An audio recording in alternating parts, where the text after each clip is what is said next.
Welcome to another podcast of the current situation at Manchester United. After the post Europa League final, our brother is back on his feet. He has accepted the defeat. He's healed his wounds from the Europa League final, and he's back again. I have to tell you guys something because I don't want to mislead or disrespect you guys' time. The few persons that watch my video podcast, I'm very appreciative to you guys. But I have to keep it real in this one because there's a few things on my chest I want to flesh out in this video podcast. So I'm going to give you at least 3 disclaimers. This video is going to include some degree of rambling. So I'll be going on different tangents, digressions, different topics. Secondly, in regarding to Manchester United, I'll be doing some degree of ranting or admonishment, whether that's to the fans or to the club in general, based on the season in general, because I told you guys that I'll be doing the season review in this video podcast on Sunday, and it's Sunday. And thirdly, I'll be just doing a bunch of talking points in relation to the first in the first point. So those are the 3 disclaimers, you guys, because this is going to be a lengthy video podcast. I'm not going to mislead you guys or insult you guys' intelligence. This is going to be quite a lengthy video podcast. So you guys just get a popcorn and champagne and we'll go at it again. Now, the first piece of news we have here is the series. It says here that because something is loading, so I'm trying to wait for it to load.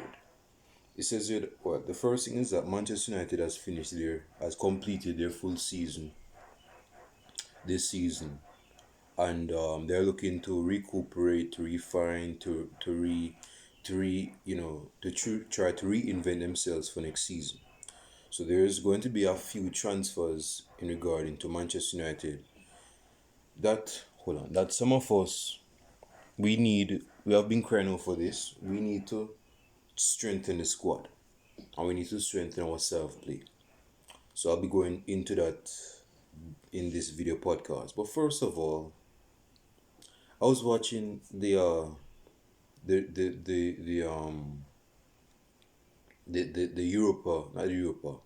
Champions League final last night because I wasn't watching it on Saturday. So I watch it in the night. And I'm gonna tell you guys something. Chelsea is a side to reckon with. Is a side to be reckoned with next season. They have the potential to probably win the Premier League this season. Next season, I should say. If the right cards are played, because they have implemented a system. Tuchel came in January, if not February, and has already implemented a system at Chelsea. Ole Gunnar Solskjaer is trying to find what type of play card he can play to try this play for his side. My man doesn't have a style of play. Okay, it's slow. My man doesn't have an implemented style of play at Manchester United. It's not permanent. It's not written in stone. It's not in black ink. It's not in black ink. So his style of play is not really demonstrated as a manager. And that's kind of worrying because as a manager, bro, you need to have a style of play. Simple as. You need a style of play. And if you don't have a style of play, there are certain sides that you're going to play against that you don't know how to expose them. You don't know how to impose your will on them. And you're going to be left in the dirt. So it's best in your interest, because you don't want to lose a job, do you? You want to find out what style of play is best portrayed for Manchester United. Whether that's possession based, which I don't think you have been in locker, whether it's counter-target football, which you have been using in your arsenal. But certain times you have to go change up that self-play, bro. You have to have a plan B. Because as much as you want to criticize Mourinho for what he did for Manchester United, he always had a plan B. And that plan B would be to go long. That was it wasn't the most effective plan B, but at least he had a plan B on the side, on the bench. So yeah, you have to go sort out. Okay, it's loading. You have to go sort out things next season, bro. It says here that Manchester United ready to agree to 198,000 euros per week sign a star. Now the star they're talking about, and I was rapping with my Manchester United friend on WhatsApp about it. Is Rafael Varane. I was asking him what is his thoughts on Rafael Varane coming to Manchester United. And my thing is this, bro. There's a few defenders in the modern day game that has a combination of pace, power, precision. He can tackle as well. He can be aggressive. He can be passive, and he can play the ball from the back. All of these traits, all of these qualities is embodied and embedded in the player of Rafael Varane. Now, as much as I want this player to come to Manchester United, I do not think Real Madrid is going to sell Rafael Varane to Manchester United, because if you guys have good memory, in 2017, Real Madrid, Real Madrid's Morata at the time, Manchester United was linked to Morata at the time, because again we wanted Morata or Lukaku, and we got the latter. That season in 2017, bro, Real Madrid was linked to David De Gea. They wanted David De Gea. And because we weren't going to play cards with Real Madrid in selling David De Gea, they were saying, okay, if you ain't go give us David De Gea, we ain't go give him Morata. So there's some contention, there's some tension there. So it's not going to. I don't know if the things are cleared up by now or they have cleared the air in terms of clubs, but I just don't see Rafael Varane coming to Manchester United. I mean, the deal a week in terms of getting 198 euros per week sounds good, and he's a good defender, so it's a good salary for a good defender. But I just don't see that type of player in Varane coming to Manchester United for the sole and specific reason I just gave you guys. I just don't think he's just going to come to Manchester like that. Given that Sergio Ramos is getting older, I don't think they're going to just leave Sergio Ramos or average defenders at Real Madrid in the cold like that, taking away their second best defender. Again, Sergio Ramos is getting older, he's not getting younger. Militao needs experience, he's just 23 years old. So I just clear out your experienced defense line like that. And they have a few defenders that needs winging. Needs winging means they need proper appraisal. They just need experienced defenders to help them out in their game, to tweak out what needs tweaking, to engineer or to weld their weaknesses into something stronger. So in relation to Rafael Varane, I just don't think we're going to get the services of Rafael Varane, unfortunately, at Manchester United. But hey, that's just my opinion. Leave your comments down below in the comment section whether or not Rafael Varane is actually coming to Manchester United, given what I just told you guys. Again, I just don't see this guy coming to Manchester United. I just don't see it. And here's another transfer I spoke about in regarding to Harry Kane coming to Manchester United. And we giving up something. We have to give up something for Harry Kane to come to Manchester United. And that is Tottenham ready to pay up to 35 million euros. I think that is euros or pounds. Yeah, 35 mil basically, to sign Anthony Martial. Because again, if we want Harry Kane, bro, we can't just give up paper like that. Something has to come out. A player has to come out. More specifically, a quality player has to come out. So Tottenham is linked with our striker, our player, the player that came from France. They say he had no chance. Anthony Martial. Now, in terms of winning the Premier League, in terms of us driving two in the Premier League, this is where I have to be cutthroat. This is where I have to be very cutthroat. If we sell Anthony Martial guarantees us Harry Kane and in hindsight, it gives us the Premier League. I can do away with Antoine Marcel at this point. Sell him, sell him. This boy has been at Manchester United since fall of 2015, and ever since he scored at least about 79 goals, if not 83 goals, somewhere along those lines. Now, in on paper, that doesn't look like a bad return, but ultimately, you want him to be scoring more goals. He has been in the goals the season just finished, so last season you could say.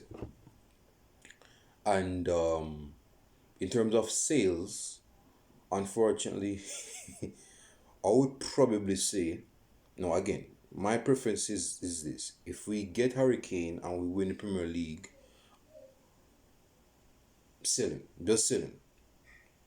Just sell him. I don't care how he does at Tottenham. I'm talking what is best for Manchester United. Because I support Manchester United.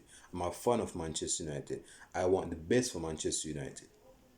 So in the best of for Manchester United, you want to get a player that is better than the player that you currently have that will lead you to the Premier League trophy.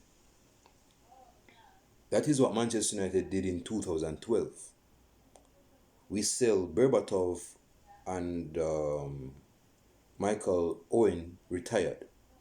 That season we got Robin Van Persie, who was trophyless for a long time. He hasn't won a trophy at Arsenal, based on what I'm concerned, based on my concern. And he came to Manchester United and he won us the Premier League. Now, mind you, Berbatov was getting to that age on his blank book page where he couldn't perform on that big stage anymore, you see me? So he had to be pushed out of the club. But given what I just told you, I believe like Robin Van Persie, Hurricane can probably lead us to the Premier League trophy. Again, we haven't won the Premier League trophy since 2013. So, yeah. Comments down below. I want to hear what you guys have to say. I know some of you guys go say, man, Martial. I think Martial should stay at Manchester United because he's a young guy. He has the qualities. He'll improve his game. I think it's too early to call it quits with Anthony Martial. I mean, what happened to that goal he scored against Liverpool, man? I mean, that goal alone should embed him to stay at the club for what he's done for Manchester United with that goal against Liverpool. Sentiments, you have to come out of your own head, bro. You have to come out of your own feelings to be very logical, to be rational, to make serious, essential choices. So, this is where I have to be cutthroat. Again, I want to hear what you guys have to say in the comment section. Now, like I was saying about the Champions League. So, I was watching the Champions League game last night. No one's fussing about it. Ultimately, I didn't want to go on Instagram, although I eventually end up on Instagram, but it was like later down in the night. I didn't want to go on Twitter to spoil myself in seeing who actually won the Champions League. Is me. So I was watching the game last night, and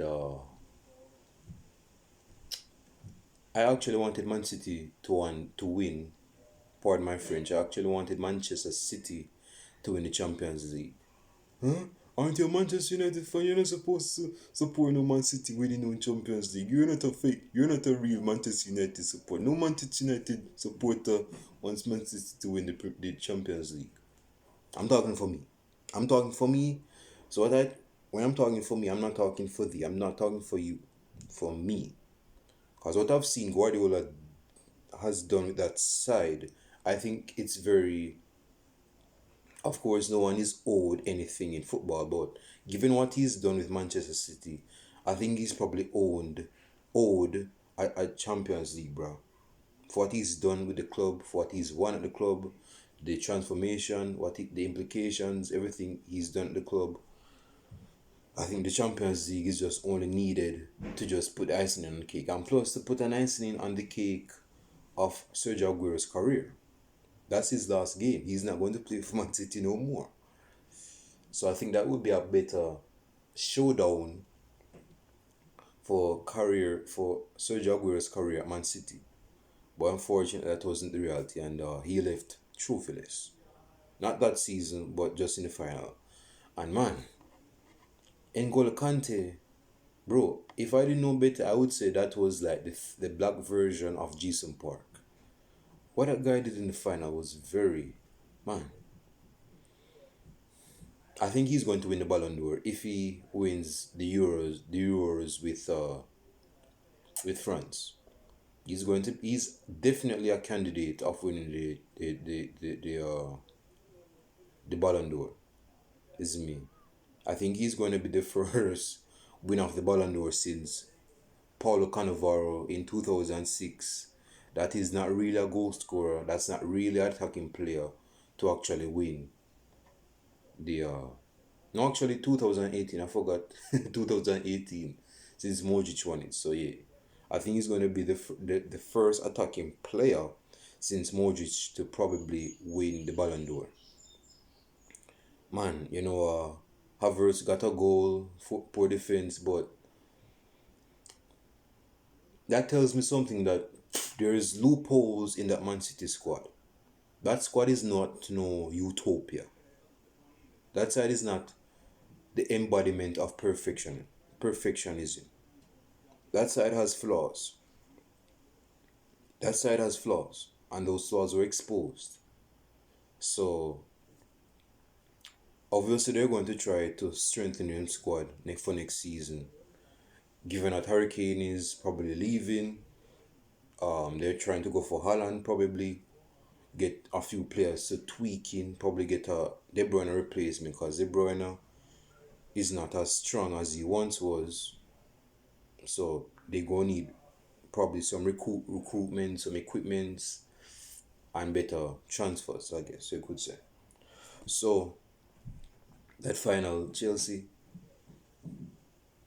you know, big ups to you, man. You guys have two Champions League trophies in a span of less than a decade.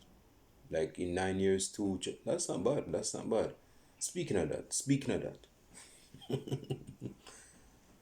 I'm all about working, I'm all about effectiveness and efficiency, working working smarter and not harder. I'm all about working smarter and not harder. But dude, if there's one player that embodies working smarter and not harder, is Kovacic, bro. My man has four Champions League trophies and he's only played like 34 minutes in total. That's good. That's good effectiveness, bro. He plays like see, I'm not the best mathematician, not even close, because I hate mathematics, but probably he's played 4 into 34 is how much. um you have this and that, you put over the one over here. So man, it's been a while. But yeah, 34 minutes and four Champions League trophies, bro. Man, he's going to be remembered. He's going to tell his grandkids.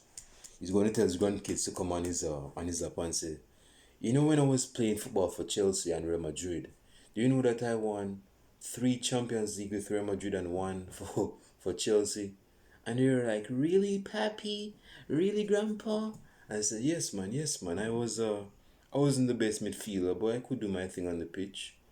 But I was usually a bench player, and but bench players, you need your bench players because if your starting players are injured, what are you going to put on the field? So here am I, oh Lord sent me, and I came on the pitch and delivered, and I got 4 Champions League medals. They're in the locker room in the basement. I'll brush them off and show you. Man, Grandpa was actually a decent footballer. So I guess that's the tale he's going to tell his grandkids. But yeah, Chelsea. I mean, you guys beat me to it, bro. We haven't won a Champions League since 2008. So it's just one of the moments. Chelsea, yeah, I think Chelsea is probably the best side in London right now because Arsenal do have no. Arsenal doesn't have any European championship to begin with. They have no EuroLeague. They have no Champions League medal. Don't even get me started on Tottenham. But yeah, so I think they're probably the best side in the in London. Now, another segment I want to go on, because I was watching a few of my older videos on YouTube. Talk about watching your old videos. You must be some narcissistic prick. But I was watching this video in regarding to, and I'll leave the link in the corner or this corner. In this corner or this corner. In regarding to the longevity of goalkeepers, what is their career like, what age they usually peak at, and how long is that peak going to continue for. Yeah, I'm going to leave the link in this in this corner or in this corner. So you guys, but I'm going to give you a brief gist of what I basically said. As I was talking about, given that Dean Henderson is at Sheffield United at the time, past tense, and David De Gea was the main goalkeeper at Manchester United, past tense. For next season, which keeper do you see starting for Manchester United? And that's the question I imposed. Well, I didn't get any responses, but you guys give some responses, comments below. I want to hear what you guys have to say, because David De Gea is a funny one, because my man is still getting slack for his performance against Villarreal in the Europa League final. Some persons say he's not to be blamed, it's just one of them days. Some persons say that David De Gea is he's just not as good anymore. Persons saying that David De Gea is just weak on saving penalties. And this is my thing, bro. This is my take on the subject. We know that David De Gea hasn't been the same goalkeeper since 2018. That is not much of an opinion as much as it's a fact. He has not been the same goalkeeper since 2018. Since Cristiano Ronaldo bust his high man with a hat-trick for Portugal against Spain, again, that's the side that David De Gea plays for, my man has not been the same goalkeeper between the sticks. He has not been the same. He's not been the same goalkeeper. I think he's been traumatized by that hat-trick. Yeah, so I think my man is probably suffering from World Cup trauma that he hasn't brought closure to. So I think that's the only thing that's probably messing him up right now. Another thing is that he wanted to move to Real Madrid. And that's the reason why Van Gaal benched him when Real Madrid was linked to him, because Van Gaal saw that him being linked to Real Madrid was messing up his performances, and more specifically messing up his head. Because when a side that you want to join wants you to join them, and you have always been you have always dreamed to play for Real Madrid, and you're a player for another club, you're not going to perform as well as you did previously, because the transfer has gotten into your head. Isn't me? And you're not going. You're daydreaming on a transfer like, man, I want to join Real Madrid. I want to play for. I want to be the next Iker Casillas. I want to be, I want to be the next big thing in Spain, specifically at Real Madrid. So Van Gaal saw that and he benched him and used Sergio Romero and or Valdez. Speaking of Spain, but yeah, so my man has a weak mentality, you could say, in terms of getting distracted easily or just taking off his game. Now, David De Gea has been on his form. What I basically say in the video, and again, I'll be linking it in the corner so you guys check it out. I basically said that in terms of the longevity of goalkeepers, particularly in the late 90s and the span of the early 2000s, from the mid 2000s to the late 2000s, goalkeepers usually have a longevity of playing to their best at least to the age of 35. I've mentioned one just a while ago, Iker Casillas. Iker Casillas was probably in his best year since 2004, if not 2003 to 2014. Yeah, so that's a lengthy, if you're talking about a very good goalkeeper, that's a very lengthy span. From 2004 approximately, not that's just my estimation, to definitely 2014. Any of you guys that watch Real Madrid in the 2014 2015 would see that in that season, I think a prostitute would have had more clean sheets than Iker Casillas. Persons were taking Iker Casillas' virginity, pause, in between the sticks. Person was just scoring against him left, right, and center. Like his authority between the sticks, although he was captain, was non-existent, nowhere to be seen. And I basically said that he probably had less than 10 clean sheets, if not less than 15 clean sheets that season. He was just conceding left and right. So that is when I think he was somewhat declining in 2013, but definitely it was exacerbated, and it definitely went down the steeping hill starting with 2014, fall of 2014. And unfortunately that has led him on a routine to being a washed, expired goalkeeper. Now, kudos to Buffon, because Buffon has been goalkeeping greatly since 1999 at Parma. And he's followed through that through the early 2000s, late 2000s and mid 2000s into I would say his peak was finished. He started decline Buffon at I think in 2015, if not 2016, when he was at Juventus. So that longevity of a goalkeepers can be in their prime in their early 30s and mid 30s. Buffon is obviously retiring at the end of, well, the season is already finished. So he's probably already retired from football. I don't think he's definitely going to the Euros for Italy. So I don't think he's chosen to begin with. So that longevity of goalkeeper matters in the modern day game. But David De Gea has been on the top of his game for 4 years. Starting with 2000, me talking about 2014. That is why Real Madrid were started to be linked with David De Gea in 2014, because they saw that Iker Casillas was washing up. His products was not as sweet anymore. They knew he wasn't the same Iker Casillas. They knew that he was not the same saint. He was more of a sinner.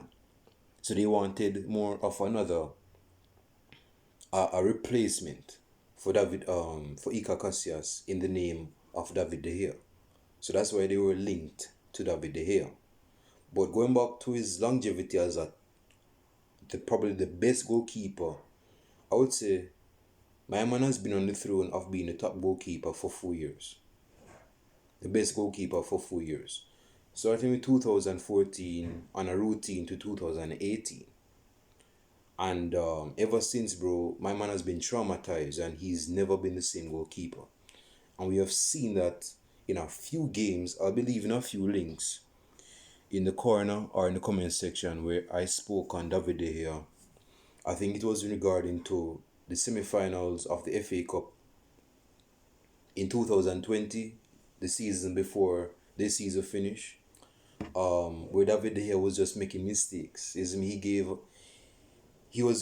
think he's one of the reasons why Mason Mount scored against us. He's the reason why Olivier Giroud, who is retiring, or at least he's moving from Chelsea, given their triumph in the Champions League. After their triumph, he's moving on, Olivier Giroud. In that final, in the FA Cup semi-finals last year, he was just leaking in goals, bro. It's like a roof leaking water. He was just leaking goals. He wasn't on the top of his game. His handling, and we have seen this last season again. I don't want to be critical of the dude, but ever since, for 4, if not 3 seasons, we have seen him leak unnecessary goals at the near post, poor handling. trying to kick out the ball when the striker is in front of you, like against Everton at Goodison Park. My man tried to clear the ball out and good and based on his retaliation, he scored from his retaliation. His retaliation was to put out his foot. It was more for defensive, so he wasn't expecting to score. He's like turn his back with his foot up and actually score when David De Gea was trying to clear out the ball. So it shows you that David De Gea's IQ is not the same. This is me. Um. So yeah, he's been getting pelted on, but in terms of the penalties, I think we have to change up the game in terms of the goalkeepers taking the penalties or just work on it. Or just work on it. Now I saw a clip on Sky Sports on Instagram where it talked about Edison working on his penalties, and I saw him score a couple of penalties. And person saw that as a jab, or as a dig, or as a ad hominem attack on that of David De Gea, considering his poor penalty shootout. I mean, that's what social media is all about, bro. It's all about savviness. But yeah, so that's David De Gea. Um. Oh, and I was basically saying, I said, I'm going to give this analogy of David De Gea. What I basically said in the longevities of goalkeepers, Dean Henderson against versus David De Gea, who should be Manchester United's number one next season. And again, I'll be leaving a link in the corners, so check them out. I basically gave this corny, goofy, cheesy, cringy analogy. And this is it. Because so many guys think that David De Gea stayed at Manchester United because, he genuinely loves Manchester United. He cares for Manchester United. And he refused to go to other clubs. He refused offers to stay at Manchester United because he genuinely loves Manchester United. Are you guys familiar with this term? Not a term, but it's known as a phrase or statement known as being in a relationship of convenience. You guys have ever heard of? Yeah, I'm getting deep into it right now. I'm preaching because it's Sunday, so the sun is still out, so I have to preach. And you know that some of the best sermons are preached on a Sunday. So I'll add to that. But we basically said that in terms of relationship of convenience, what's a relationship of convenience? Is when you're with a person or a partner or a lover that you settled for. You can do better, but you settle for because you don't want to be lonely, you don't want to be horny, you don't want to be thirsty, you don't want to be sexless, you don't want to you just want to have a partner that you can relegate as just a person that you can have sex with, or you just don't want to be lonely. You just don't want to be lonely. I think they're probably the best option you can deal with at the moment, although you still think in your mind that you can probably do better. But you settle, keyword, settling, you settle for the person. That is known as being in a relationship of convenience. Again, you settle for the person, not because you genuinely want to stay with the person, but it's because, again, you don't want to be lonely, you don't want to be horny, you don't want to have a sexless life, you don't want to miss out on having sex, going back to the previous point. So you're with that person. And in regarding to David De Gea, man, this is the thing, dude. I basically gave this corny analogy. I'm going to give you a brief analogy of why I believe that David De Gea stayed at Manchester United, because people think that he genuinely cares for Manchester United. But basically, he said this. Listen to this. Let's say that we're going to use Real Madrid, Manchester United, David De Gea. So those are the three actors in this corny, dramatization. Here's the analogy I gave. I basically said that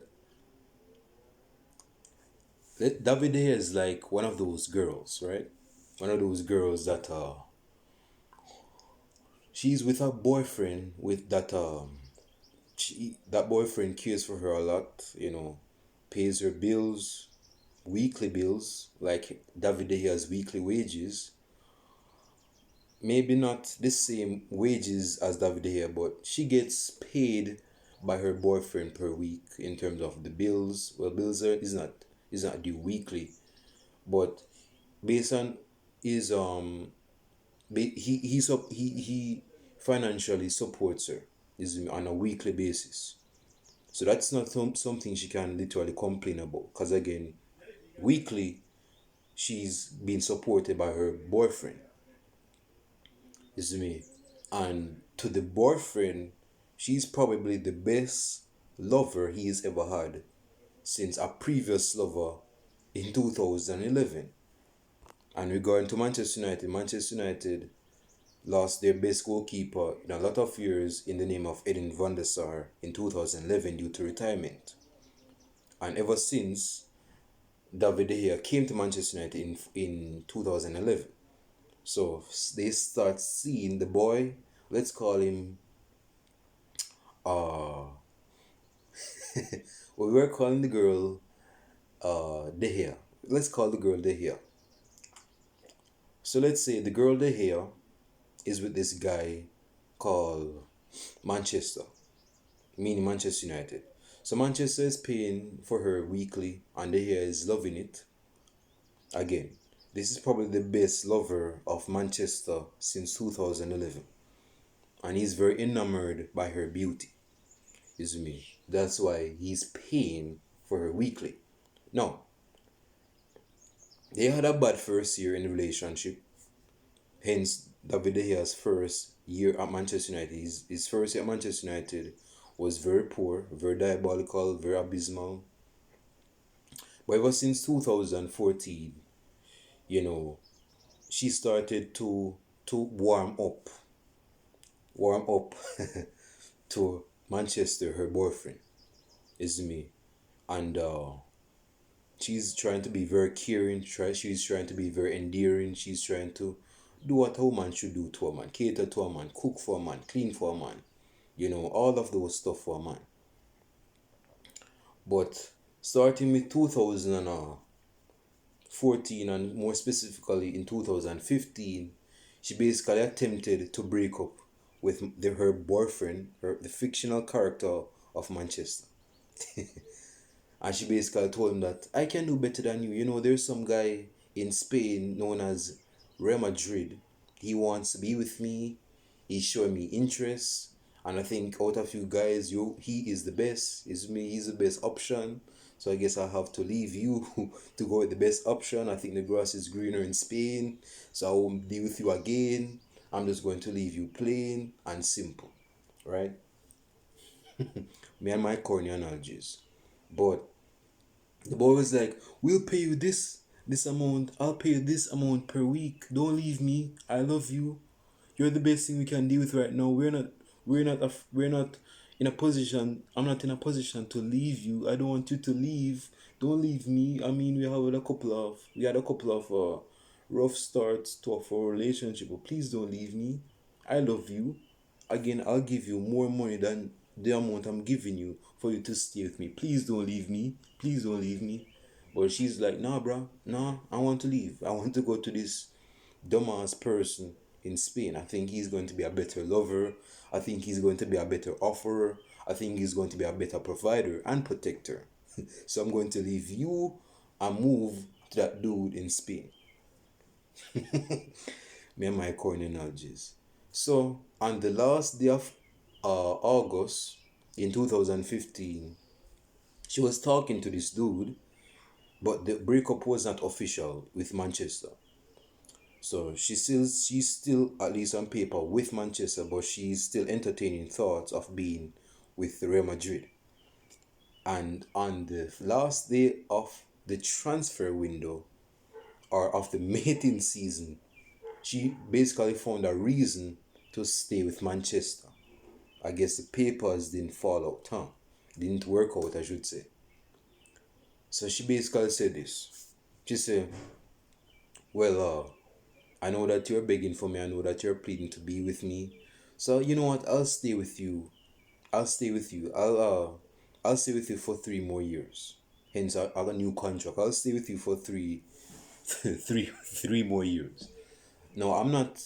excusing exclusively Real Madrid because I'm still entertaining a bid to go to Real Madrid, but I'm going to stay with you for now. I'm going to stay with you for now. And Real Madrid is like, so she's still staying with that weak ass club, that weak ass side from England. Man, I know I'm going to snatch her in the nearby future. Watch out. Peak game. But in 2017, he went back to her and said, hey, you need to be with me. I'll provide for you. I'm a better provider. I'm a better protector. Is me. Mi casa, su casa. In Spain, my house is your house. So I want you to stay in our house. The White House in Spain. The White House in Spain. We're known as Real Madrid. Is me. So I want you to come to me. Stay with me. Be with me. Come with me. Leave that weak ass, no good of a top club no more side in England. Come with me. We're on the rise. Should we just won the Champions League? So why not? Why shouldn't you join with us? You should join with us. That's more than a reason enough to join us. Because again, we won Champions League. We're a better club. Should we bought their best? Should I sold his best girlfriend in 2009. Hence Cristiano Ronaldo. Real Madrid is basically saying, hey, I took their girlfriend, took Manchester's girlfriend in 2009, and they have done bits for us, but he's leaving next year. Is me. And we have taken Beckham from them. We have taken girlfriends from them in 2004 and over there. So we have taken Ruth Van Nistelrooy. We have taken all their girlfriends. So you should be one of those players to come to us, right? Just to complete the pizza, just to complete the pie and put the final piece of the puzzle in the jigsaw. But David De Gea is like, I don't know. I mean, I still care for him. I mean, he's just a weak side. I mean, no one likes him. I mean, he has a few friends, but those friends are not quality. I just want to, I mean, I know I can leave, but I just don't want to leave him in the mud or in the dirt. I'm like, okay, that's what's up, right? Okay, okay, okay. We'll see what's up. Um, so in 2018, ever since 2018, Real Madrid has been no. Well, there was a girl named Courtois, Tuba Courtois from Belgium. This lengthy, jolly green giant of Belgium. She's about 6'6", 6'6". You can literally bury her in a hole and her head would be on top of the ground level. A 6'6" girl who's known as Thibaut Courtois. Real Madrid start talking to her instead. And because Chelsea has had a poor season with Thibaut Courtois, the girl, she wants to leave. She wants to dump Chelsea to go to Real Madrid. She wants to be the replacement. She wants to be the embodiment of Real Madrid. She wants to replace Iker Casillas. She wants to be the one that's going to replace the player that is De Gea as the girl and move to a better world, to be in a better environment. And Real Madrid signed this girl. Now they're in a relationship together. And David De Gea saw that and said, what is this side doing? Why is this side? I mean, I said I wasn't. Real Madrid, why did you sign this lengthy, skinny, dumbass girl from Belgium? I said, I wanted to be with you. But I said, not yet. I just wanted to see how things would go with Manchester as my boyfriend. You know? Why are you signing this skinny ass Belgium, this jolly green giant of a girl as a goalkeeper? Why not sign me? But again, like I told you, I don't want to sign for you. I'm just putting you on the back burner for now. Real Madrid is like, now your time is up. I've been linked with you since 2014, and you haven't given me a specified answer. You had time to be with me, but that hourglass has run out. It has run its course. So of course, I'm dealing with this lengthy, skinny, tall of a tree girlfriend named Tuba Courtois. She's going to be my not only my girlfriend, but she's going to be my girl to the very end and my goalkeeper. Is me. So she may not be a good girlfriend as you in terms of looks, whatever, but that's the one that I think is going to be the best replacement because you have been messing up on your decisions dealing with this dude named Manchester. So she's seen that. And now she's saying, no, I have to leave. I have to leave Manchester. And ever since 2014, she has never, David De Gea has never been the same girlfriend to Manchester. She's been browbeating him, disrespecting him, talking, calling him all type of names, not cooking for him. And Manchester saw this now. He saw this, but given that she's the best girlfriend he's been with again since 2011, he doesn't want to cut the cord. He doesn't want to. He doesn't want to cut ties with her. So he tolerates that. He accepts that. He allows it. He's a enabler of what she actually does to Manchester. Me and my corny stories. But there is this side named Juventus. There is this side named Atletico. And previously, when David De Gea was in high school, the girl, she used to be with Atletico. But she left Atletico for Manchester because she thought she could do better. And Juventus came around the corner and said, yo, we need a replacement for Buffon now, you know. So what's up, baby? You go mess with a real one now? What's up? What's happening? What's on your agenda for the day? It's me. And she's like, well, I guess I could deal with you, you know, this girl named Buffon, I think she's too old for you. I think she said she's going to deal with some gold, some young gold digger. Oh, she's getting out of the game. Oh, she's not as sexy as she once was, huh? She once were, excuse my French, huh? So you want me to be the replacement of this girl named Buffon at Juventus? And say, yeah, basically, yeah, I want you to mess with a real one. Come to Italy. Get some of this Italian love with me. So David De Gea, the girl, basically stalled again. That Juventus is not paying as much as Manchester, but given the circumstances, having because Juventus has better friends, so she probably want to mess with this guy named uh this guy named Juventus. So she's like, okay, I'll mess with you, I'll rock with you. Let's see what's up. What's the deal per week? How much you go pay me per week for me to be with you? And he's like, okay, well, I want to provide as much as Manchester or whoever, but this is the terms and conditions I'll be giving you on a weekly basis. Is me. And she's like, I'm listening, I'm all ears. So, I know some of you guys are cracking up.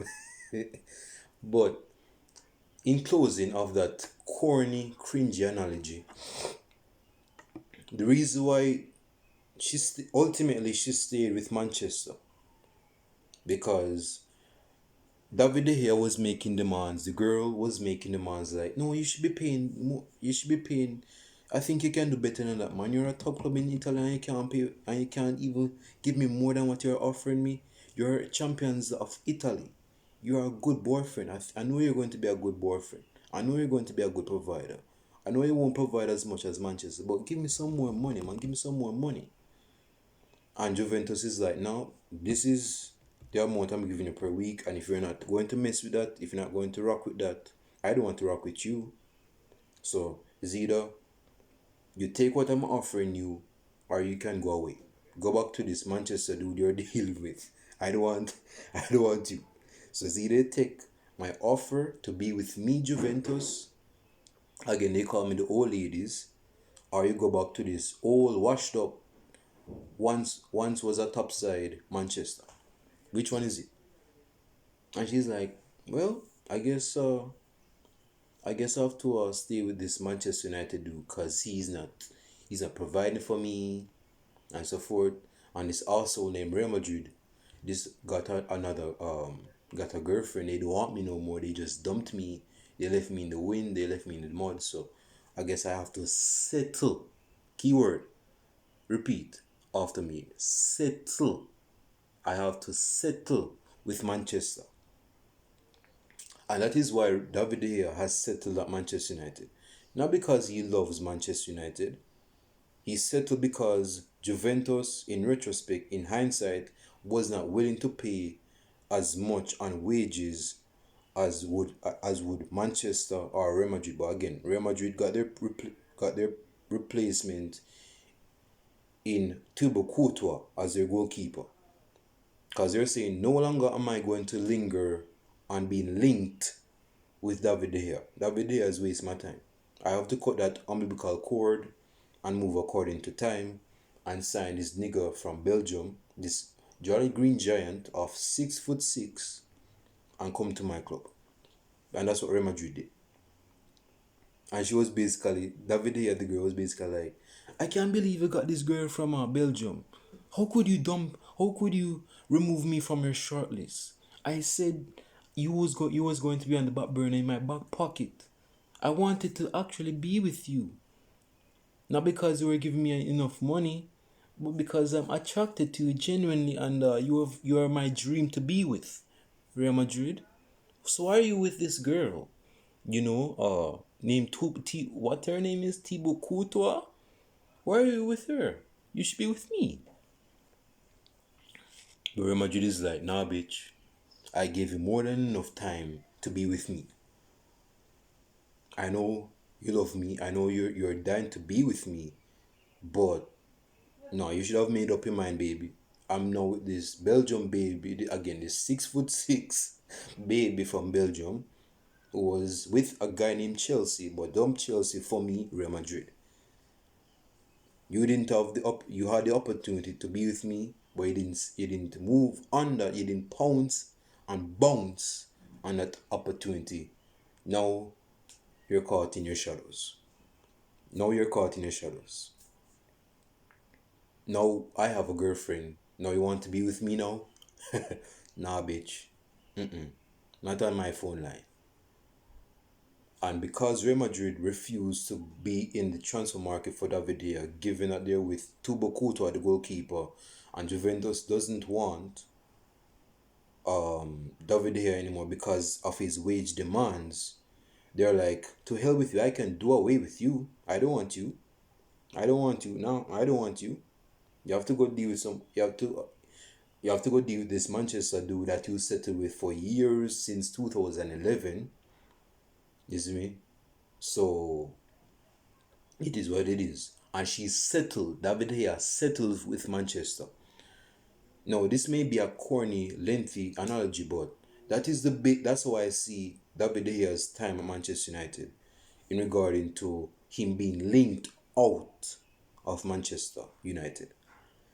Again, he has had choices, he has had decisions to leave the club, opportunities to leave the club, but those opportunities weren't bounced on. He didn't bounce again. He came close, but no cigar. In 2015, he should have literally left Manchester to go to Real Madrid. But papers, the fax machine didn't work out in time. Listen, man, it was a new month. It was a new season. It was no more the transfer season. So that is how I see. And because of that, they have settled. He's in a relationship of convenience with Manchester United. He doesn't care for Manchester United genuinely, but because he's getting decent paper per week, she knows she's not the same lover as she was prior to 2018. But because Manchester is giving her good money, she's staying with Manchester. Despite her being the worst, becoming not a good girlfriend to Manchester, Manchester still deals with it and still gives her money for it. Because again, the best goalkeepers, Atletico Madrid is with this girl named Oblak. They don't want to leave Oblak. Barcelona is with Ter Stegen. Ter Stegen has been a good servant to him, so he doesn't want to leave her. In Juventus, yes, they're looking. Chesney's not anywhere on those levels as a girlfriend, but I mean, she's doing the service that she can do. She's not a good-looking girl, but she's not the best girl in the world, but she's doing what she can do. Now Manchester is this David De Gea this girl that wants to leave Manchester, but she ain't feeling Manchester. But Manchester is giving her good money per week. So that's the reason why David De Gea stayed at Manchester United. Not because she genuinely not genuinely because she cares to stay at Manchester United, genuinely because she cares for the club. I mean, hell, David De Gea's wife wanted David De Gea to leave England and move back to Spain. His own wife, isn't me? Wanted, I think she's Spanish, by the way. I guess that's the reason why she wanted him to move away. But yeah, she wanted him to move away. And so yeah, that's my corny analogy, bro. That's why, because David here is in a relationship of convenience with Manchester United. Not because he loves the club per se, but it's because of the hand he's currently given. And of course he had opportunities to leave, but he knows that other clubs is not going to pay as much as Manchester. Is me. So you're like 29 right now, soon 30. You're not the best. You're no longer the best goalkeeper. You're not the same goalkeeper. You've been declining for like 3 years now. She knows that I have to stay with this Manchester guy because he's a good provider. He's a good sugar daddy. You see me? So I know I'm going to get some paper out of this dude. Per week. He's going to supply me. He's going to provide for me. Yeah. So that's my analogy of David De Gea staying at Manchester United and giving his myriads of linkages out of Manchester United. Now, another thing I want to get into, and this is something I'm going to leave a few, again, I told you guys I'm going to leave a few links, whether it's in the comment section or in the corners. I did this admonishment video to some Manchester United fans in regarding to racial comments that has been levied against Anthony Martial and more specifically Marcus Rashford. Now, Marcus Rashford has been given more racial comments given his performance in the Europa League final, and I'll premise my comments by saying this, because I was responding to a delusional commenter in my comment section about 2 or 3 months ago, where he was talking about players being on 200,000. I said that right? Man, my mathematics is, my numbers is so wrong. I can't even pronounce mathematics. But I basically said that his numbers in terms of wages, this person, the commenter was basically saying, well, you have players out here that's on 200k per week, 200,000 per week, and they're back players, and they're not performing as they should. Because he's basically, in a passive aggressive way, he's basically getting at, in an indirect way and passive aggressive way, he's getting at Martial and Rashford, and he's basically saying you have some players out here that's on 200k per week, and they're not doing anything. They're not working as they should. So I think my racial comments is actually legal. I think it's needed. Again, I'm paraphrasing his words. But my basic attitude is this, bro. Just because a player is not performing, that doesn't give you the green light or provocation or the ammunition to levy any racial comments on the player. Based on my recollection, the player doesn't know you from a can of paint. The player they haven't even seen you. They don't know you. They haven't said any negative comments to you. And even aside with the racial comments, what is with some of you guys that is giving players that are not performing destructive criticism? Now, I'm all for constructive criticism because you have to build up your confidence, and through confidence, that's where the constructive of the criticism will develop you into a better player. It's like going to the gym. You don't go to the gym to not develop yourself. You go to the gym to develop your muscles. At least I would hope, and I take selfies. And you're basically breaking down your muscles. So that is what constructive criticism does. It makes you and break you and make you into a better person and a better player. No, I can excuse subjective criticism, isn't me? Because that's based on one's opinion. It's not gospel given facts. It's not a fact of life. It's not it's not a part of the Ten Commandments. So it's just an opinion from their point of view. So it's not right in it might be right in their eyes, but what you need to realize is that it's just an opinion. It's not factual, it's not based on factual evidence. Is me. So yeah. And if you're saying that I think Rashford has been getting racial abuse since probably February. And I laid some of you guys out already in an admonishment. What's with you guys giving Rashford any racial comments? What has Rashford done to you guys? What has Rashford done to you guys? Now, mind you, I don't think he's been performing as he should on the pitch. But then again, that shouldn't give you guys the green light to give him any racial comments. That doesn't give you the green light to give you any racial comments, Rashford. Because Rashford didn't have I don't think he stole a girlfriend. I don't think he did a King David on you by seeing a girlfriend, getting her pregnant. I don't think he did that. If you have any woman. So why are you racially abusing the dude? Why are you... Because some of you guys have to be realistic. You guys have pent-up issues. You guys have childhood trauma. You guys have mama issues that you have to deal with. You haven't brought closure to that.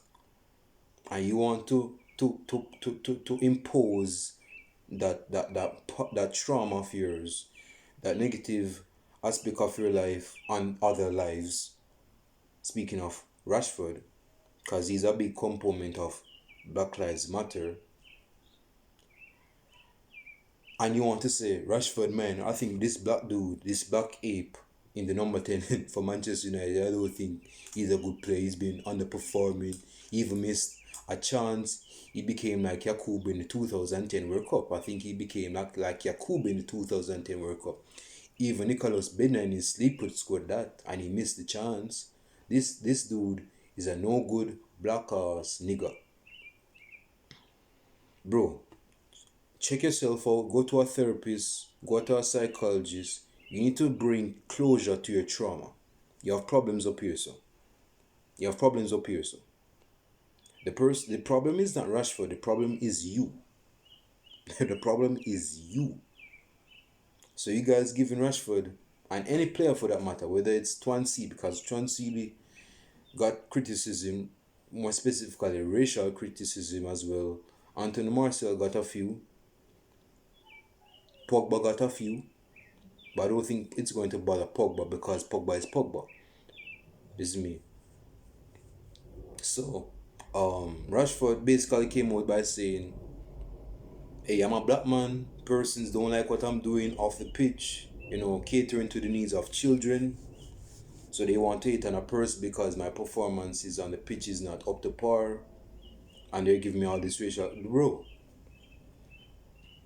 for you fans giving Rashford these heated comments, that's not going to lead to anything. That's just you insulting a player. What did I tell you guys? If you're trying to criticize a player, do not criticize the person. Criticize the person's performance. And even when you criticize the person's performance, let it be under the headlines or under the umbrella or under the cloud of a constructive criticism. Not a destructive criticism. It could be subjective criticism. I'll excuse that. And that should be used to a certain degree. Because again, you're seeing things from your point of view, from your perspective. I.e., it is not right. It's not either right or wrong, it's just your opinion. So whether you're saying that Rashford has been underperforming, yes, I believe that he's been underperforming. I think Steve Wonder can see that. So yeah. But Rashford, he's not been at it in the second half of the season based on quote unquote injuries. I think that's a constructive criticism. I think that's an even kill criticism. It's not destructive, it's not subjective, but that's just gospel given facts. Anybody can see that, even persons in their graves can see that Rashford has not been at it for the past 4 months. He's whether he's injured or he's just not been informed.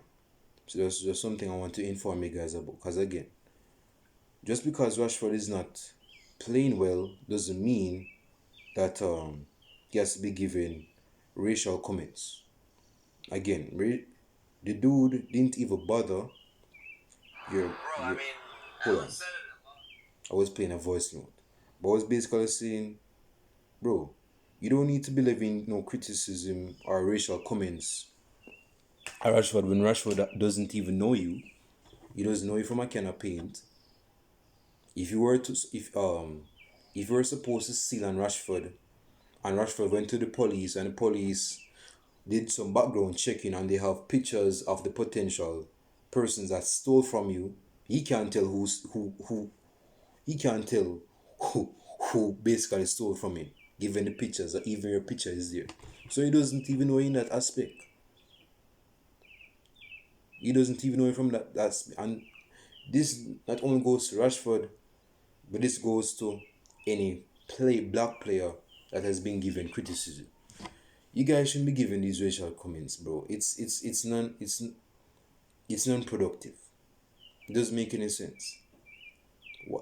What type of leverage are you getting by giving racial comments? What type of pleasure are you getting from giving these racial comments? How does that make you a better person? Actually, that says more about you as a person giving racial comments to Rashford. Now, again, Rashford has been underperforming. That's something that we can all say amen to. But secondly, that doesn't give you guys the provocation, the ammunition, or the green light to give him racial comments. You see me? So you guys need to put that. You need to put the sword into that, bro. You need to kill that head on, or get help. Get help. Because I'm not a certified psychologist. No, I've done psychology, but I'm not in a position to diagnose you guys. But I want you guys to realize that some of you guys have trauma piercing. You guys have had pent-up issues that you haven't brought closure to. And it's messing up with you guys. We have seen it. And God forbid, but if those persons that are giving racial comments to Rashford, who is like 23 right now, if not 24, if those persons that are giving Rashford racial comments are like in their 50s, 60s, and late 40s, bro, you don't have no life, bro. You're still living in your mother's basement. You're still living off your mother's earnings and etc. You don't have no life. And that says more about you than Rashford himself. Oh, and another fact that you don't have no wife. So that being said, all of that to say that let us get into the Manchester United 2020-2021 season review after this long ass discussion, after this long ass digression, after all this, these tangents. So Manchester United started out the season slow. We were linked to a few players in 2020. Now again, the season started a few days back, a few days back. It actually started in 2020 of September. So it didn't start in mid or late August as usual. And we didn't have any preseason, based on my memory and recollection. We didn't have any preseason or any proper preseason for that matter. And the transfer window was closing. Is me. We didn't have enough time to make transfer signings. And persons that were Manchester United fans, like myself, were saying, bro, it's going to be one of them seasons. It's just going to be one of those average blast seasons where we don't make any significant or any major transfers or any signings. We're just going to have an average season. We haven't strengthened the squad. We still have the same manager. We're still in the same position. And Yeah, so that was the type of criticism, me talking about criticism that was being levied to Ole Gunnar Solskjaer and in particular Manchester United. And person were basically saying the Glazers needs to be moved and removed. You see me? Because the Glazers is not doing anything that's beneficiary to the club. You see me? They're just not making any proper signings. No mind you were linked to a few players. You see me? Like Edison Cavani, of course, Jadon Sancho, Rafael Varane, and a few other players. But I mean, Edson Cavani, we can do better than Edson Cavani. Basically, we're taking PSG's trash. We're taking their garbage. They don't want we're taking PSG's reject. We don't want PSG's reject. Again, they don't want Cavani no more. So why should we, a club like of Manchester United standings, take a player that is below par? He's not the same player. He's past his prime. In the name of Cavani, why should we make this guy our number one signing for this season? Oh, we're linked with Donny van de Beek as well, but I just don't see anything coming off that transfer, man. I mean, we still have Jesse Lingard, we still have Andres Pereira, who has been linked to a move to Lazio, but you know that's not written in stone. So I mean, the beneficiary of us signing another midfielder when we can't even play a few other midfielders to begin with? What significance does that make? Stick a pin on that for a second, because given the current state of Manchester United and Donny van de Beek, there is some truth to that assessment and statement. But so we didn't have a proper preseason. We didn't make proper signings. We got Cavani, we got Donny van de Beek. Who else we got? We got I think we got a few. Mason Greenwood was coming into his own, improving his game. Brandon Williams and Mason Greenwood, after their debut season with Manchester United, they're looking to improve their game. You see me? Because football is all about improvement. You don't want to stagnate or plateau your performance. So, things were not going as well. Matter of fact, our season, Premier League season, actually started out later than usual, because we didn't have a signing in place. And I guess the Premier League was basically saying, yo, I'm a very good person. I'm a good Samaritan at heart. So I tell you what, I'm going to give you a couple more days. I'm not going to close the transfer window on you guys, but I'm going to give you a bit more time to get your transfers in place. I think the Premier League was like that as well. If not one or the other was like that.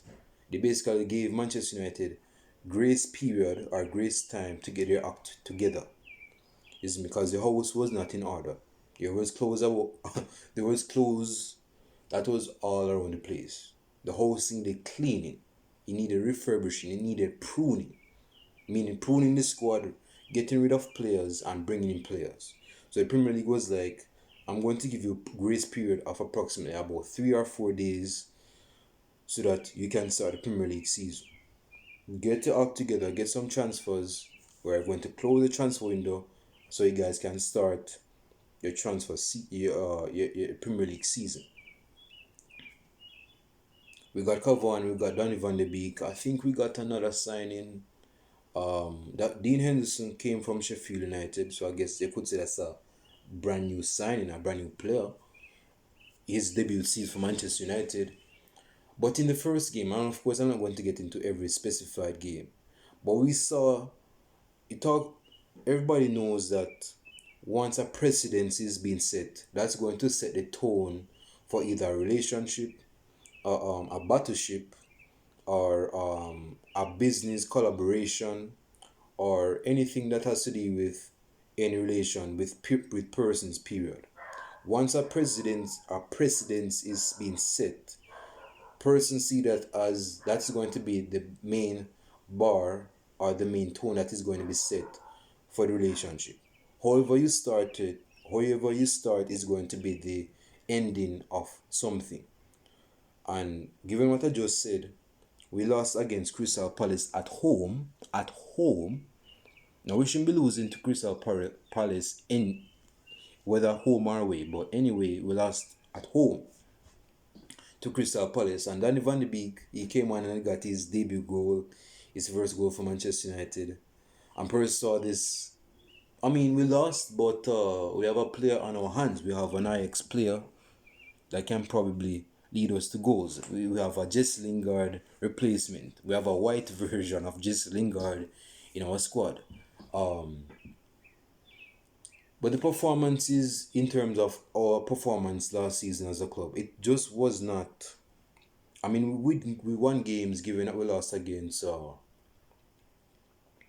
Crystal Palace, but we're poor. We're dropping points, whether it was home or away. We played against Tottenham. We lost 6-1 to Tottenham and we scored first. We got a red card. We conceded a red card. Tottenham and Liverpool was on top of the league with Jose Mourinho. You see, me person saw this as Jose Mourinho getting his revenge. Are they going to score a falling sword to that of Jose Mourinho? Tottenham was balling. Liverpool was balling, although they lost to Aston Villa 7-2. So the Premier League was wild. The Premier League was wild. But what I mean the Premier League was wild is that sides were in awkward positions in the table that you would not expect to see them in the table. Manchester United was like in top 10th or something, in the 10th place or below. Arsenal was probably 16th. City was probably 7th. Liverpool and Tottenham was like battling it for first place on top. They were trying to get the apple out at the top of the tree. Is me? So they were trying to battle. They were trying to have a tug fight up there.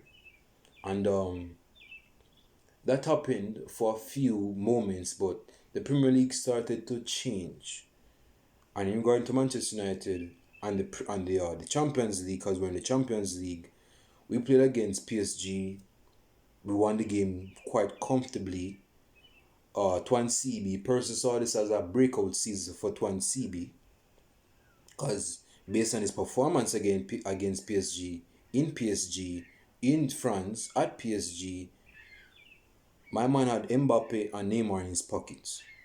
And basically, when he came home, his girlfriend was like, "Baby, how was it? How was the game against PSG?" And he's like, "Man, baby, it's one of them days, I bleed sweat and tears, and of course I bleed red for Manchester United because I'm a red." So with that being said, I had a very good game. And she's like, "Man, your pockets kind of look heavy. What's in your pockets?" Hold on, let me check. Hold on to this. I have my car keys. I have I have a couple of pins, I have Mbappe and Neymar. So, person we're saying this as okay, Twan CB is going to be a very good centre back for next season. For this season, I should say. And person said, I think he's going to improve the game. I think he's going to actually take us somewhere as a centre back pairing with Harry Maguire. But despite us winning games in the Champions League, again we won against who we're playing against. I think we played against Betis or something like that with Demba Ba. We played against RB Leipzig and of course PSG. And we thought we're in a very good position to actually qualify and be a candidate for the round of 16. Is me. So despite our average lukewarm performance in the Premier League, we were basically fire in the Champions League. Again, Rashford was actually top scorer of the Champions League at one point. He got a hat-trick against RB Leipzig at Old Trafford. Is me. And we saw this as a some person, whether they believe delusionally or they were optimistic in their thought, but person was saying Rashford as top scorer, we're through to the round of 16. This could probably be a routine to us winning the Champions League, because again we haven't won the Champions League since 2008. We haven't won the Champions League since then. So, per se, man, Rashford has top scorer. He has more than Messi, he has more than Ronaldo, he has more than Haaland, he has more than Mbappe. Shoot, Rashford is better than Mbappe. So they thought. Bless your hearts. But so things like that.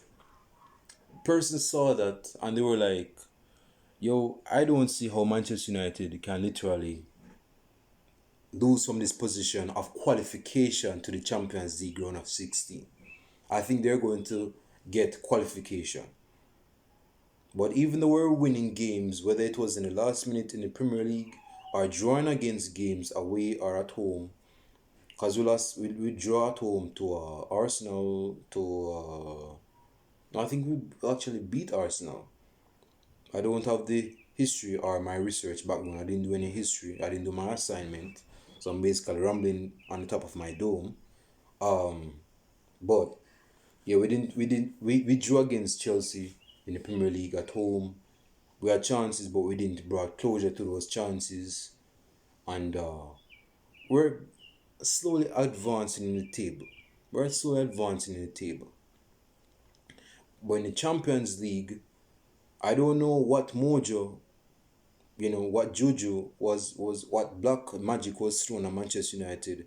Because I just told you guys that we're in a position to qualify to be a candidate for the round of 16 in Champions League.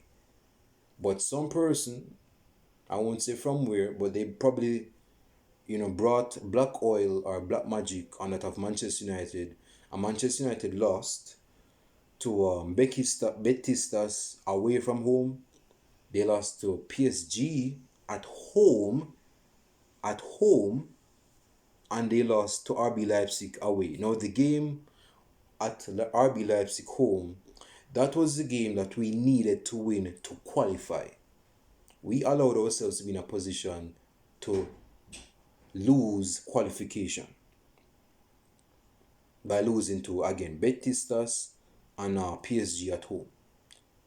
Despite our thrashing of RB Leipzig at Old Trafford, it wasn't enough to qualify us to the round of 16. So we had to win against RB Leipzig away from home. And Bridget, I'm telling you, I don't know who told Ole Gunnar Solskjaer to play 3 at the back or a 3-back system with 3 centre backs and 2 wing backs. Bro, we got exposed in daylight. We got exposed. Wan-Bissaka was nowhere to be seen. Angelino from Man City, I think they actually sold him to RB Leipzig, or he's on loan. He's a loanee at RB Leipzig. My man was running from left wing back position and actually scored in the box. Again, Wan-Bissaka was nowhere to be seen. Was nowhere to be seen. Isn't it? And that goal, I think we equalized to a Pogba goal when he came on. I don't think Pogba started. Or I think Mason Greenwood. I think Mason Greenwood equalized, or some other player. But man, I think we actually needed a draw to go to be one of the drawees in the round of 16. But that wasn't enough because RB Leipzig retook the lead, and they knocked us out of the Champions League. So we put ourselves in a position to be knocked out of the Champions League. Again, in our first 3 games, we're in a position to win the Champions League. Not to win the Champions League, me to be illusional, but to qualify for the Champions League round of 16. We got knocked out. So we had to play some knockout rounds in the EuroLeague. Here we are relegated in EuroLeague. That's what's up. To play against Sevilla, etc. Other sides. But in the Premier League, we were gaining points. We're getting points. We're advancing on top of the league. Tottenham was somewhat dropping points with Mourinho. Liverpool was still hanging up there. Because they want the fruit, they want the apple. Everybody wants the apple. Man City was actually losing some games and even drawing some games. surprisingly enough. And Arsenal, I believe Arsenal should have sacked Arteta given what he's done, because my man was in the bottom of, not the bottom of the table literally, but he was in the bottom half of the table, like from 10th to 20th place. So yeah, and in January we were linked to a couple of players. Given our first half average first half of the season, we're still gaining points of the league. Martial wasn't scoring goals. Rashford was getting goals. Bruno Fernandes was actually assisting and getting goals from penalties and from open play. And Cavani was giving his distribution. So persons, although they're writing off, saying, man, this is not a good transfer window. I think this transfer window is weak. I think it's meek. I think it's unlikely of Manchester United standing, getting old players that's on the verge of retiring. Man, what is getting with Manchester? Why man, Glazers out? I am Glazers out. And we're linked with two players. Amad Diallo and Kamavinga. I think I'm forgetting the name, but we're linked, of course, with Jadon Sancho. That's just mandatory of our hold on. My phone need to charge. Of our season basically. And we're linked to Amad Diallo. So person hold on. Saw this as a time to actually sign Amad Diallo. And actually Amad Diallo signed first, but he wasn't going to come in at Manchester United that particular time. He was going to join Manchester. Wait, time out. That's a lie. That's a lie. That's a lie. That's a lie.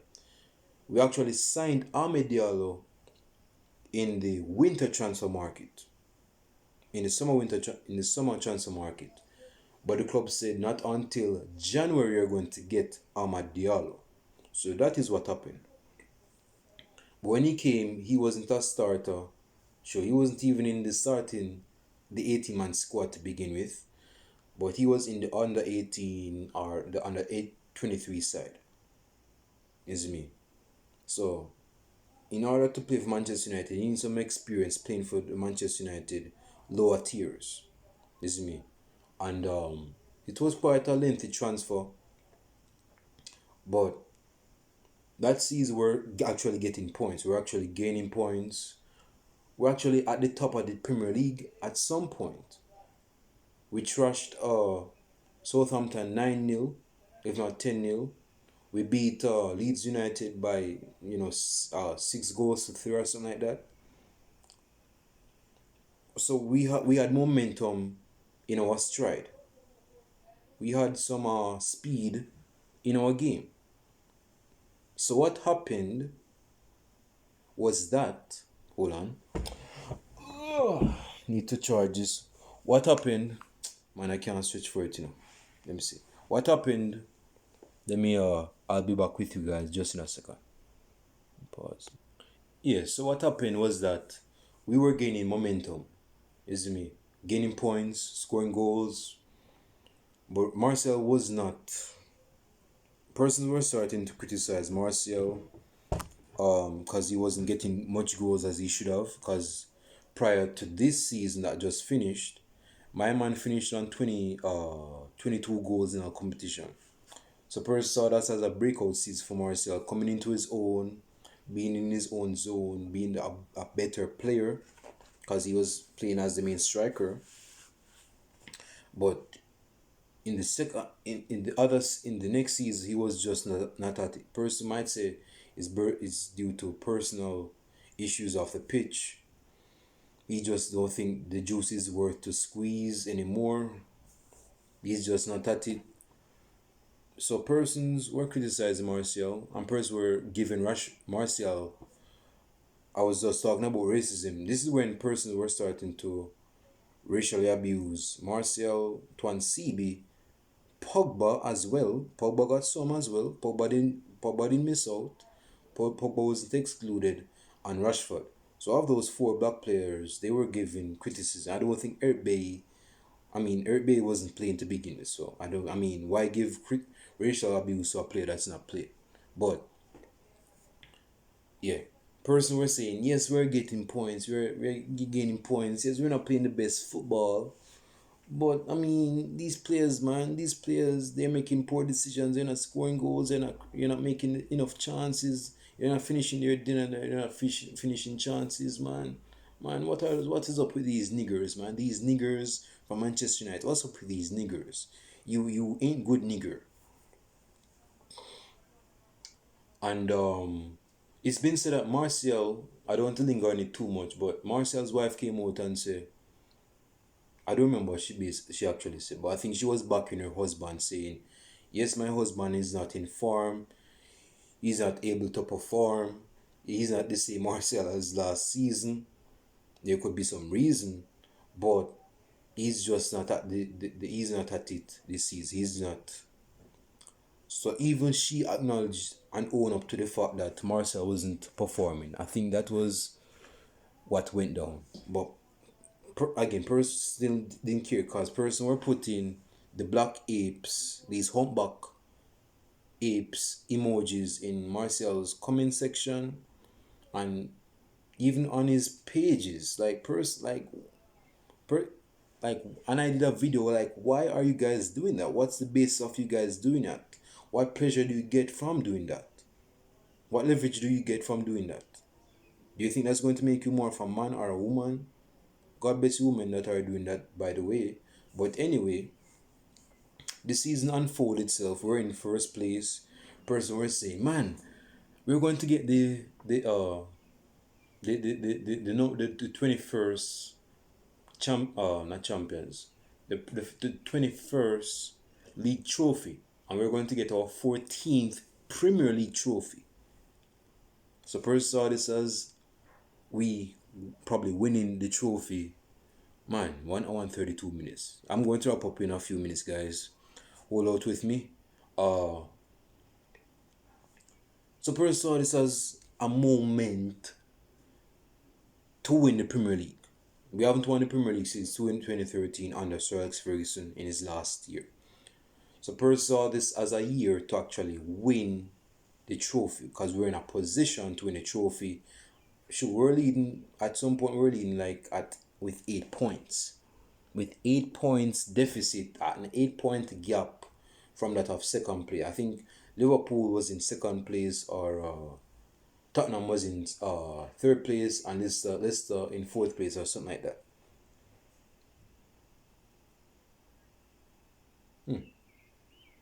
Something's on my lip. Okay. Now, so we continued. We endured. But this is where our Premier League triumph to be went left. It went south. And it's when we played against Sheffield United at home. Now, Sheffield United last season, because the season just finished, they didn't even get out of 20th place. They didn't, at some point, I don't even think they had more than 13 points to begin with. So they were in 20th place. They were going to play against the first place persons, that was Manchester United. And lo and behold, I don't know if they were off their game, but Sheffield United actually won against Manchester United. So they were the best, they were the better United on the day. So, and they got 3 points. And that is 3 points that they worked for. They sweat hard for. Because again, they knew they were going to get relegated. They knew they were going to get out of the league, but they got three league points. So we thought this was a moment to probably work on ourselves and just move on and stay in first place. But as I mentioned previously, when you set a precedence, it's going to set the tone going forward, and that is where Manchester United dropped the ball. We started to lose points, draw games, lose our frame.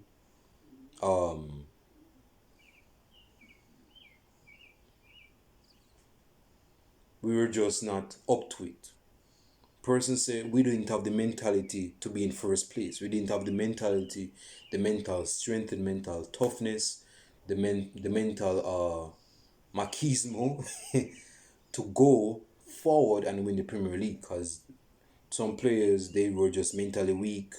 They don't know, they don't have the endurance to, they don't have the know-how to go about winning the Premier League. Some players say that we didn't have the squad depth, players say that we didn't have the players and all of that. But we drop points. But in the Euro League, we're doing decent. We're getting a couple goals, beating sides. We got AC Milan, one against them. Amadial got a very good goal, by the way. It was a very good header. It was Van Persie-esque, like in the World Cup against Spain. Something's on my lip, man. Lips kind of dry. Man, I need some water because it's a lengthy video podcast. But, so yeah, in the Euro League, we're doing decent. But then again, we're not supposed to be in the Euro League. We're not supposed to be in the Euro League. We're in the Euro League because we're poor or average in the Champions League group stages.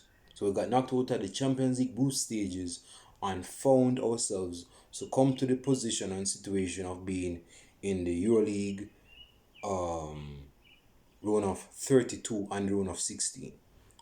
So we knocked out Roma, we knocked out AC Milan, we were doing decent. We're trying to get. No, this is where Man City was advancing. Liverpool dropped the ball with the starting of January. They were losing games. I mean, Liverpool beat their 3-year run of being unbeaten at Anfield, and they got beaten about 3 times, if not 4 times in a row at home, or 4 times in a row. Period. Like, who does that as a champion? You're a reigning champion, bro. You lost 4 times on the run. Who are you running from? They lost 4 times. Like, there was a time they haven't scored no goals at the start of 2021. Like, none, zero, zilch, none. But we played against Liverpool. We beat Liverpool, get 3 points, and we had to play against Liverpool again in the FA Cup, and we knocked them out. So despite Salah getting 2 goals, we knocked them out. So we saw this as a position. Personally, we're saying, okay, we have the league in our grasp. The FA Cup is in our hands. We got knocked out by Man City in the Capital One Cup, in the Carabao Cup, you know. What is next for us next season? We can actually win 2 trophies this season if we put our all into it. Is me. But Man City was closing in slowly on top of the league. Liverpool was dropping points. Shoot, at some point, there was a point where Liverpool dropped to 8th place. Liverpool dropped from 1st place to 8th place. Talk about a fall from grace. But yeah, things were just dismal. Tottenham dropped points and they were on top of the league at some point. It seemed as though nobody wanted to get top place. I don't know if they knew eventually they were going to be taken down like the walls of Jericho or whatever, but they just didn't want to be in a position, at least we thought, to be in first place. So they were winning games and now drawing. Cavani scored some good goals. This is where Cavani was getting into the goals a bit. Because person were saying, okay, we didn't want Cavani to be signed for Manchester United. But hell, why give Cavani the number 7? Why give Cavani the number 7? Cavani is going to be our worst number 7. I think he's going to even do worse than a 29-year-old Alexis Sanchez. But ever since Cavani has been scoring goals, he's been a clutch player, a cult hero for Manchester United. And person became warm to Cavani. Now, of course, we know that Cavani wasn't the same Cavani as he was at PSG. But Cavani, as far as I'm concerned, Cavani is Cavani. And Cavani is the embodiment of scoring goals. So with our experienced ex-world-class striker in Cavani, person saw this as Cavani has not having a potential to rub off his experience and Martial, Rashford, and Mason Greenwood. Is me. And I believe he did that, particularly with Mason Greenwood. Now, fast forwarding, because I want to do this under 2 hours. This is going to be my longest video podcast. But yeah, person saw this as a chance to win the Premier League, but we were dropping points. Man City was in first place and we were trailing by 8 points. We beat Man City in the Premier League at the Etihad Stadium because it was empty. Well, all stadiums were empty because of the COVID-19 and lockdown and etc. But usually Etihad is empty anyway. But went to the Etihad Stadium and got 3 points there. Martial in the span of 3 seconds, even at 30 seconds, had man on toast. He was about to roast. He was bursting players' laces. And he got a penalty scored by Bruno Fernandes. Now, Bruno Fernandes was on the verge of breaking Frank Lampard's best Premier League season 2009-2010, where he scored about 27 goals and had about 18, if not 19, if not 17 assists as a midfielder. Now, that's the most goals a midfielder has ever scored for in the Premier League. And person saw this as Bruno Fernandes beating the record. But person were still skeptical and critical of Bruno Fernandes because most of Bruno Fernandes' goals came from the penalty spot. So person were saying, I don't think this dude, he might beat Frank Lampard's record, but I don't think his quality, he might get more numbers, so he might get more quantities in numbers, but I don't think his season is as qualified or as quality personified as Frank Lampard's season 2009-2010. That could be debatable, that could be a talking point, and that could be an argument. But for the specific purposes of this video podcast, because I want this to be under 2 hours, Bruno Fernandes was still performing. Matter of fact, he did an interview when the interviewer said, Bruno, fans, whether it's rival fans or even some Manchester United fans, of course I'm paraphrasing, they're not really bought on the thought of you performing against the top 6 sides. What's your say on that? They think that you don't have much goals against the top 6 sides. You're not performing against top 6 sides. You score penalties and get cheap assists. So what do you say about that? And Bruno Fernandes is like, but if they check my record, I score goals against Manchester City. I perform in tops. I scored against Tottenham in a 6-1 loss at Old Trafford. So if rival fans saying that I'm not performing, I think it's just a bit. I think it's delusional. I think it's abysmal. I think it's diabolical. I just think rival fans don't like me, because I perform and etc. and etc. But anyway, coming to the end of the season, we beat Roma in the EuroLeague quarterfinals or semifinals. It was the semifinals, and we're in a position to win a trophy. We got knocked out of the FA Cup by Leicester City, unfortunately. The league was out of our grasp. It was out of our hands. We had nothing to do with it. It was out of our control. We shouldn't have allowed Man City to catch up with us, but they did catch up with us. And now we're in a position of winning a trophy. Ole Gunnar Solskjaer's first trophy as manager for Manchester United. And we're supposed to play against Villarreal. And in that game, first up, before I get into Villarreal, in the end of the Premier League season, persons got on the goalkeeper's case, particularly Dean Henderson, given his mistake against Liverpool, against Leicester City. Person saying his positioning wasn't good, but he's saying that he wants to be a start for Manchester United, like bridging go sit down. But so yeah, all of these factions, all of these added-ons, all of this being said,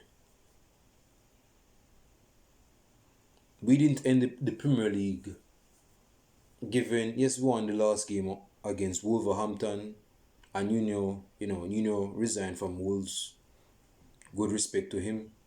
Big up to Nuno for bringing Wolves back to the Premier League. But we just not. We finished second place, bro. But the second place didn't feel like we finishing in second place, because our season overall was average. Yes, we made a couple of signings. Person thought that was not in line with the embodiment, the depiction, the description, and the embodiment of Manchester United. Person thought we should have done better in the transfer market. This is me. But in the final, in the EuroLeague final against Villarreal, person was saying, man, what is this yellow blocker, this yellow side from Spain going to do against Manchester United? We're a better squad than we're better than those yellow minnows from Spain. Those yellow bees, like the Spain version of the wannabes Watford. So we cannot afford to lose against these minnows from Spain. These these Spaniards from Spain. We can't lose against these Spaniards. But we're going to play against a veteran, a person that has a great CV when it comes on to the EuroLeague, and that is Unai Emery. Good evening, because I think it's evening. This one is setting right now. But so he brought Villarreal to the final of the EuroLeague, and he saw this as a chance to make it his fourth triumph as a trophy winner of the EuroLeague. 3 times with Sevilla and 1 time with Villarreal. And we didn't want to allow that. Person was saying, bro, I mean, I respect Villarreal's hustle to come to the final, but bro, we can't lose to these minnows, bro. We can't lose to these yellow minnows. But what did I say in one of my video podcasts? I said that in a final, bro, it's not who is the better side, but who turns up as the better side in the game. Is me. That's what the final basically means. So it's not based on who is the better side on paper. It's based on the better side that turns up and wins. That's what the final is about. And in the game, bro, not to get in specific details because I want this video to finish under 2 hours, but Villarreal open up the score based on poor defending from Victor Lindelof. I don't want to hang out the dude to dry. I don't want to put him under the bus. I don't want to call him out, but Victor Lindelof was just poor for that. Poor trying to toss it out with the striker. I think his name is I don't even remember his name from Villarreal. So if you're watching the player, I don't remember your name, player. But continue being a good player. But then we equalize with Cavani, man. Person was saying, yeah, man, we can't make these yellow minnows win against us. We're Manchester United. We need a trophy. Come on, man. Come on. We're better than that. Yes, Cavani. Yes, it was a lucky chance to score. But we take that chance and we score. And it's 1-1. Come on, man. Come on. We can win it. The game went to extra time. And Manchester United was pushing. Villarreal was actually being more pragmatic because they saw that Manchester United was putting more pressure on them. So they were being more passive, more pragmatic, more defensive. And, that's what's up. No. It went to penalty shootout. And this is where persons, particularly English fans, knew they don't have a good record or a good history when it comes on to penalty shootout, because England as a England as a national side, they're not on the best luck of side when it comes on to penalty shootout. Any English fan of the national international side will tell you that they're not lucky when it comes on to penalty shootouts. And that black juju history has dawned on Manchester United in that game. Persons were not really confident with David De Gea saving the penalties and even scoring a penalty if he needs to score a penalty. Because that was probably the longest penalty shootout in a final. whether it's a World Cup final, whether it's a Champions League final, Euro League final, any final, basically. 21 players stepped up to take a penalty. Now the finishing was superb. So a person might say, well, I guess it's based on good finishing or it's based on bad goalkeeping. Now that could be an argument.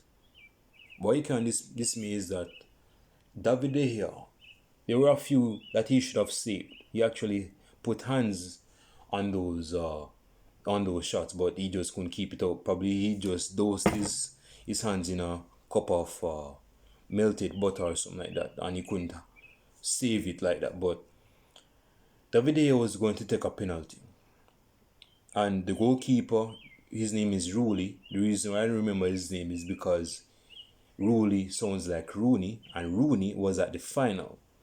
But person will say, man, I want Rooney I want Rooney to come on the pitch and score a penalty.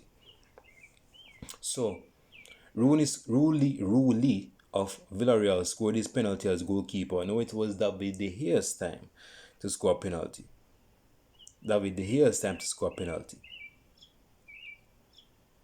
And it missed. And that is where the tears of players of Manchester United started to dawn down. It started to rain down. It started to precipitate on the blade of grass that they played on for 120 minutes. And Bruno Fernandes was inconsolable. Pogba, I don't think Pogba really cared that much, to be honest, based on his reaction, based on his demeanor and his disposition. Rashford was sad. David De Gea was of course sad, but I don't think David De Gea was prepared to take a penalty, because I don't think he would imagine himself taking a penalty. I don't think he saw that the penalty shootout would go as long as it did. And Villarreal won the trophy. So once again, we finished another season winning trophyless. We didn't have no trophies to our CV, making it being our 4th year in a row of winning no trophies. Person were saying, I think if Jose Mourinho was still in charge of Manchester United, I think I think we would have won that, and I believe that. But it's based on who turns up in the final, bro. It's not based on who is the better side. It's based on who turned up. So we finished that season that just finished some days ago, last week, with no trophies this season. We lost the FA Cup semi-finals once again. I think it's the semi-finals once again against Leicester City. Person may say that's Fred's fault. Person said that Fred was at fault, De Gea was at fault. We didn't win any trophies. And I basically say this. If Pogba, man, look at my lips, man. Man, I have to step back because I don't want you guys to see my crushed up, mushy looking lips. But I basically say that if Paul Pogba stays at Manchester United next season, he has no ambition. And I've said that before. He has no ambition if he's staying at Manchester United, because he's not only disrespecting himself as a player, but he's disrespecting his career, where he can win trophies elsewhere. He can probably go to Real Madrid and win trophies. He can go to Bayern Munich and win trophies. He can go to Barcelona and win trophies. But if you're staying at Manchester United because you're chummy with Rashford, Martial, Jesse Lingard, if he's coming back from West Ham, you're not ambitious, bro. You're just there for kicks and giggles. You're not serious about a career. You're not serious about a career. Manchester United wasted 4 years of your time at Manchester United, if not 5 years, almost 5 years. But at bare minimum, at least 4 years. Why are you staying at Manchester United? So I said, I've been saying that since January. I said that if we don't lay hands on a trophy, Paul Pogba needs to leave if we don't win any trophies. And not to make this video lengthier than it is, but that's the reason why we didn't win any trophies this season. We're very inconsistent. We're in a position to win the Premier League. We're in a position to be finalists or finals, to play in the finals of the FA Cup. We're in a position definitely to win the EuroLeague, but we're just not ambitious enough. The players didn't turn up. If I was supposed to rank the season out of 10, I would say it would be a 6.5. And that's me being very generous and being good at heart, because for a start, we shouldn't have been in the EuroLeague to begin with. We lost our eyes on the prize of being the champions of England once again. We didn't show up in the semi-finals of the FA Cup, and we got knocked out of the Capital Cup by Man City, so it's not a very good season. Yes, Bruno Fernandes beat Frank Lampard's numbers in terms of the best midfielder in terms of goals and assists. Rashford got 21 goals. Cavani got at least 17 or something like that.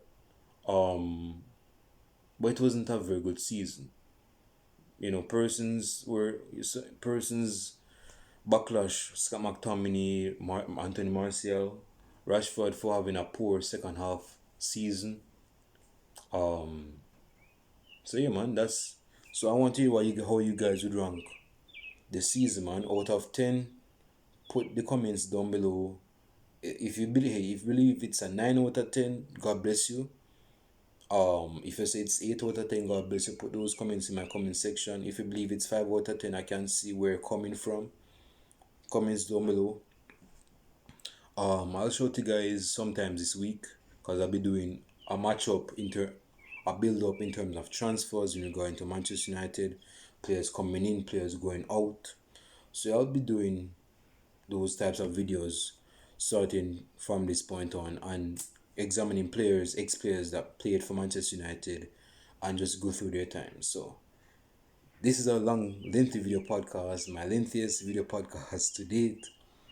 If you guys really watch the full length of this video podcast, leave a like on this video, like and subscribe to this channel. There's a gameless person out there that needs to watch this video podcast. It's me. So probably they have the same bitterness as I do, and they want to share that same bitterness with me. So share that video, share that channel. It's me.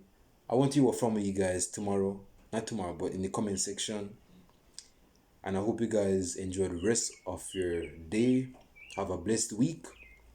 And I'll show you guys sometime this week after a lengthy video podcast.